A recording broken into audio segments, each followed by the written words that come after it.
Pues hoy me gustaría hablar de un tema que creo que tiene muchísima importancia, es el valor de la disciplina. Cuando hablamos de la disciplina, hablamos de la creación de nuevos hábitos. Hay algo que ninguno de nosotros podemos evitar, que es el hecho de que los hábitos al final son los que afectan de una forma directa a nuestra vida. Y la pregunta es ¿por qué afectan tanto? Y la respuesta es muy sencilla, porque crean determinados circuitos en el cerebro. Y una vez que ese circuito se ha creado, es como si de forma natural la información tendiera a transcurrir por ahí. De las cosas más devastadoras que existen por el enorme impacto que tiene el ser humano es la desesperanza, es decir, verse en un túnel sin siquiera intuir la posibilidad de que haya un poco de luz. Sabemos perfectamente que cuando alguien cree, incluso situaciones muy complicadas, situaciones muy desafiantes, muy difíciles, que puede haber una luz aunque no la vea, y tiene esa fe en que antes o después encontrará el camino, encontrará la salida, y poco a poco va dando pasos, pues al final lo consigue en muchísimos casos. Y a mí me gusta pues comentar algo que es que el regalo de la fe es que al final se te permite ver lo que primero has creído, ¿no? Esta consistencia, esta insistencia personal, elegida libremente, de meterte en un proceso de mejora, creo que es esencial. Esa voluntad, esa ilusión por mejorarse, por completarse, por desarrollarse, creo que es algo que todos podríamos poner en nuestra vida, dando pequeños pasos. Y es primero desaprender y luego reaprender. Claro, porque ten en cuenta que lo que estamos haciendo es cambiar nuevos circuitos. Entonces tenemos que desaprender ciertas pautas, que son inclinaciones que sentimos para movernos en una dirección determinada, y empezar a cambiar otros circuitos, empezar a generar nuevas posibilidades. Esto es un proceso de desaprendizaje, nadie dice que sea fácil, es sencillo de explicar, no es fácil de hacer, y poco a poco se van construyendo nuevas conexiones. ¿Y se puede aprender a tener fuerza de voluntad? Sí. Cuando en alguna sesión de coaching alguien me decía, Mario, estoy totalmente bloqueado, no hay nada que yo pueda hacer, les decía una pregunta que no es, les lanzaba una pregunta que no es para nada genial, pero tiene un gran poder movilizador. Les preguntaba, ¿cuál es el paso más pequeño que te atreves a dar? Y siempre hay un paso, por pequeño que sea, que alguien puede dar. En el momento en el que alguien da un paso, por pequeño que sea, es decir, en el momento en el que actúa, en el que hace algo, eso que desde fuera parece que es insignificante, a nivel mental no lo es. Porque solamente aquella persona que cree que puede, hace eso, dar un pequeño paso. Y a partir de ese pequeño paso se va conquistando territorio. Es decir, para mí la libertad de una persona es una conquista diaria. No podemos darlo por hecho, porque muchas veces nuestros propios automatismos nos quitan la libertad. A mí me parece maravilloso, independientemente de la edad que se tenga, que cada uno elija libremente en qué quiere mejorar. Se enfoque en eso y poquito a poco dé pasos para alcanzarlo. Es decir, pensar en grande y actuar en pequeño. No importa que sean pasos de bebé, pero tu visión, aquello que tira de ti, es algo muy grande. Pero eso es lo que me gustaría transmitir aquí, ¿no? Esa ilusión, esa esperanza de que hay un camino y de que hay una mejora posible, siempre que se tenga el compromiso firme en dar esos pequeños pasos cada día. Aquella persona que de verdad está ilusionada por un objetivo, que en principio parece demasiado grande, si persiste, si sigue, está creciendo como ser humano, su mente está cambiando, y si está cambiando su mente, está cambiando su vida. ¿Cuáles son esos 3 superpoderes que tenemos todos para ser felices, Mario? Bueno, yo creo que el primer superpoder es el superpoder de ilusionarte, es decir, lo que es la inspiración, lo que ha movido y moverá al ser humano, un proyecto, una propuesta, una visión que le trascienda, es decir, que no terminen en el yo, mío, para mí. Lo segundo que le mueve es la capacidad de poner en marcha su creatividad, su capacidad de comprensión en profundidad de aquellas realidades que no son evidentes. Y el tercer superpoder que tiene es el superpoder de ponerse en marcha siendo inasequible a lo que es el fracaso, es decir, no levantándose cada vez que se cae. Esta capacidad del ser humano de ir aprendiendo a medida que se cae es algo que nos ha ayudado a lo largo de toda nuestra historia. Lo que pasa es que muchas veces o no estamos suficientemente inspirados porque no tenemos una visión, o no ponemos en marcha el proceso creativo y ni siquiera tenemos una estrategia para avanzar en un terreno nuevo, o sencillamente pensamos que las cosas suceden solas, sin un esfuerzo y una dedicación por nuestra parte. Si usted se despierta un día, Mario, sin ganas de levantarse y afrontar el día, ¿qué hace? Una de las estrategias que...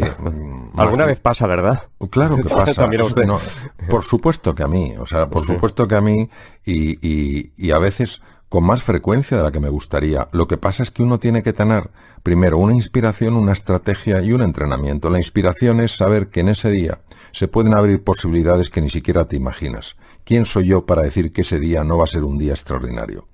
¿Cuál es la estrategia que utilizo? Pues, por ejemplo, algo tan sencillo como pensar en 5 personas a las que yo realmente expresaría gratitud. A veces no nos damos cuenta de la cantidad de cosas que tenemos y que muy pocas personas tienen. Este ejercicio tan sencillo de pensar antes de levantarte de la cama, justo al despertarte, en 5 personas a las que tú quieras, a las que tú valores, que estén añadiendo valor en tu vida, en tu existir, se ha demostrado no solamente que hace que te encuentres, que te levantes con mejor ánimo, es que se ha visto que tiene un impacto, por ejemplo, en los niveles de glucosa, en los niveles de lípidos, en los niveles de tensión arterial. Y la parte de entrenamiento es que esto no es un día agradezco y el otro no. Es decir, si me lo tomo en serio, digo, si esta estrategia realmente tiene sentido y me explican por qué tiene sentido, por lo menos tengo que darle la opción de que funcione.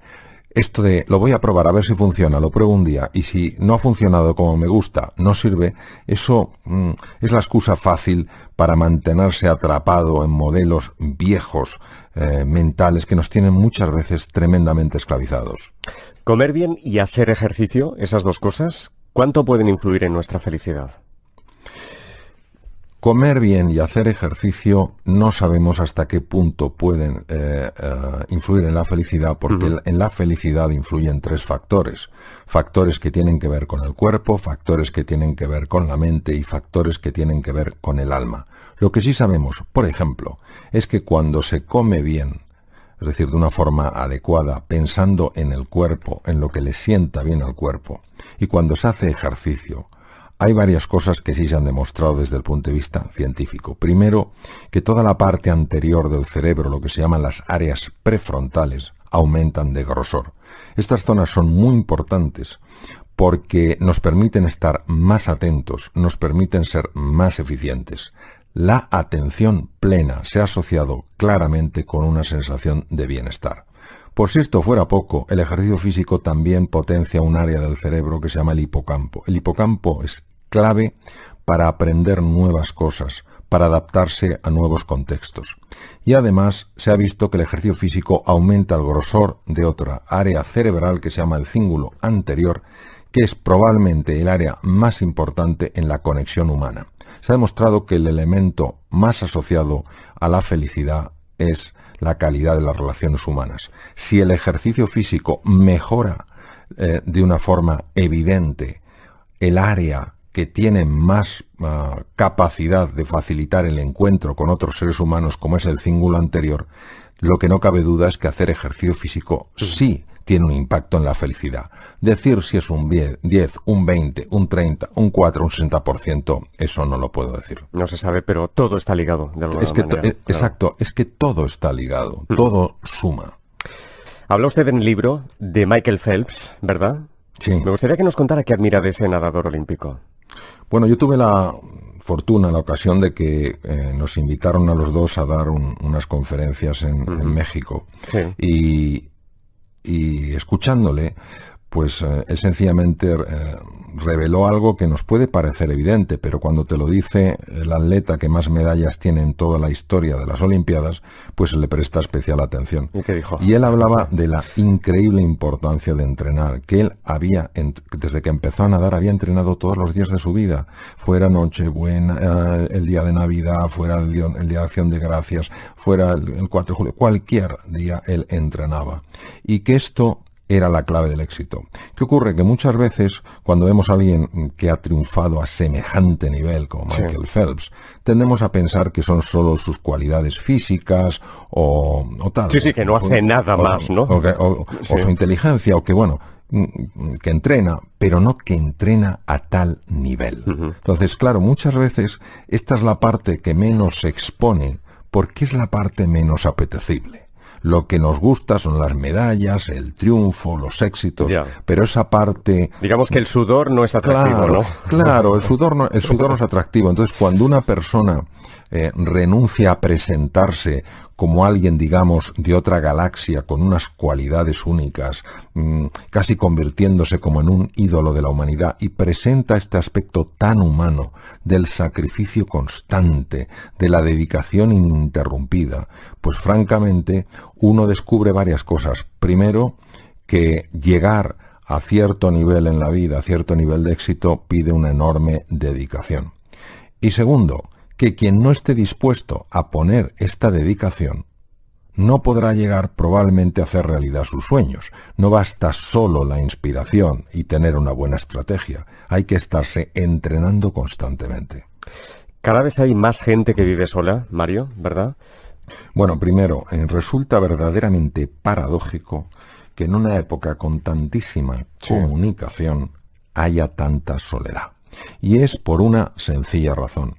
Es porque la comunicación que estamos teniendo es tremendamente superficial. Y el ser humano tiene anhelo de una conversación más profunda, de un encuentro más enriquecedor. La soledad puede llegar a matar. ¿Por qué? Porque el ser humano es un ser de encuentro.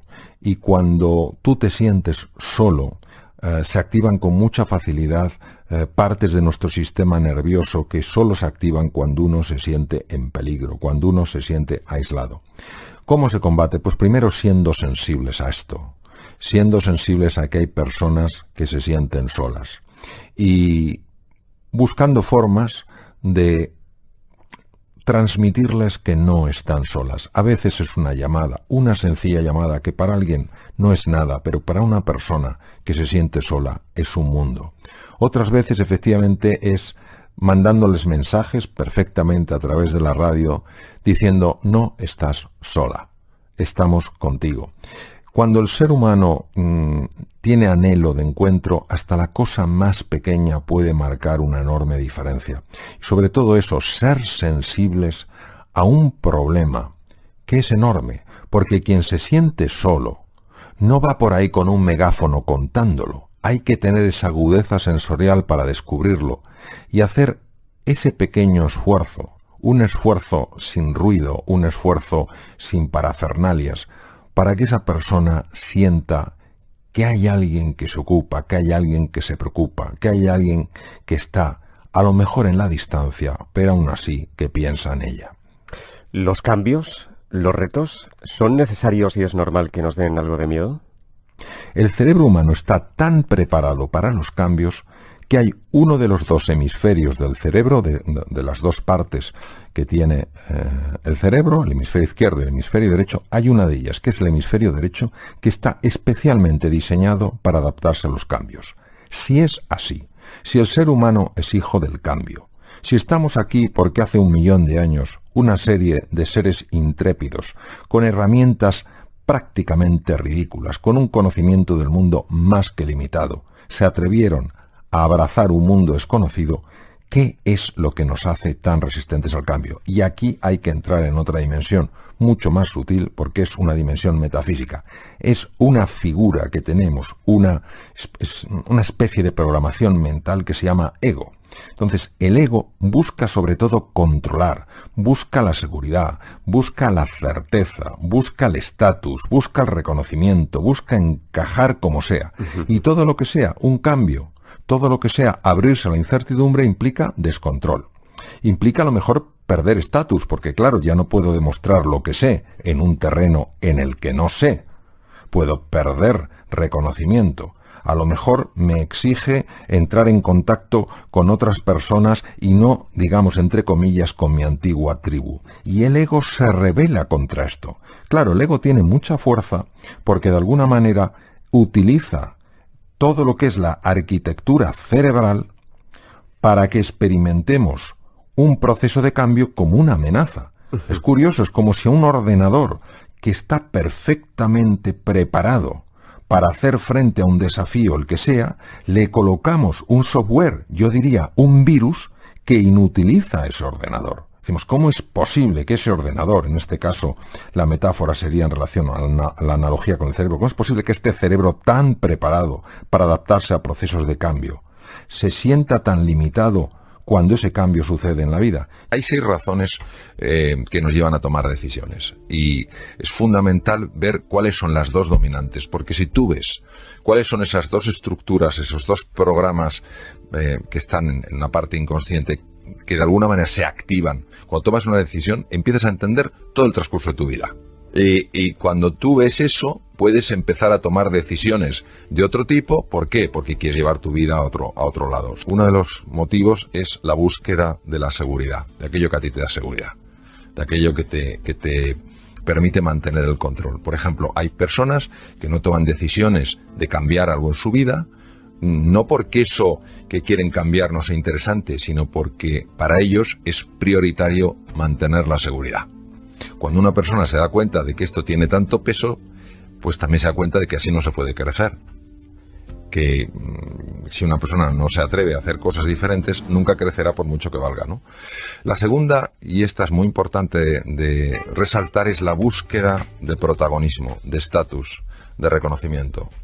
Hay personas que toman muchas decisiones en este sentido, aparentemente por una razón, pero en realidad lo que está en el trasfondo, lo que está debajo, es la necesidad de ser el punto de referencia, de mantener el protagonismo de las cosas.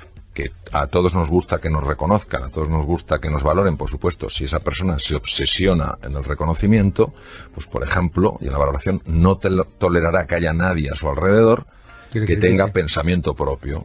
No lo tolerará. Y claro, ¿qué ocurre? Que al final esta persona se quedará sola y se planteará por qué la gente no quiere estar ahí, ¿no? Y ese es el punto de intensidad. El tercero es la pertenencia, es decir, todos queremos ser acogidos por el grupo. Yo vengo aquí, estoy tan a gusto, ¿qué tal Mario? No sé qué tal cual. Claro, si yo estoy absolutamente obsesionado porque se me acoja, porque se me dé cobijo, rehuiré por completo el conflicto y llegaré a secuestrar mi propia voz. Luego hay otra necesidad en el ser humano que también la intentamos cubrir con nuestras decisiones, que es hacer frente a los desafíos, es decir, la aventura, conocer cosas diferentes. Esto está muy bien. Si una persona lo lleva al extremo, pues puede poner en riesgo su vida y puede poner en riesgo la vida de otras personas. El quinto es el crecimiento. Para nosotros es importante aprender, sentir que estamos evolucionando, sentir que de alguna manera vamos mejorando. Si lo conviertes en una obsesión, pues a lo mejor te conviertes en la típica persona que lo único que quieres es ser el que más sabes, el que más crece, y no ayudas a otras personas a crecer. Muchas veces yo he visto en empresas que las personas se quejan de que no se les ayuda a crecer, no se les da oportunidad de crecer. Y la sexta es la contribución, es decir, cuando tú te das cuenta de que tienes una misión de ayudar a los demás, de hacer algo por los otros. Si esto, que es en principio muy loable, lo llevas al extremo, puedes llegar hasta olvidarte de ti mismo. Entonces llegas a una especie de autoinmolación, que eso no es equilibrado. Hay una frase que dice, sin agallas no hay gloria. ¿Estás de acuerdo, Mario? Pues francamente yo diría que sí. Es decir, en una ocasión Winston Churchill dijo que la virtud más importante era el coraje, era la valentía, porque de esa virtud derivaban el resto.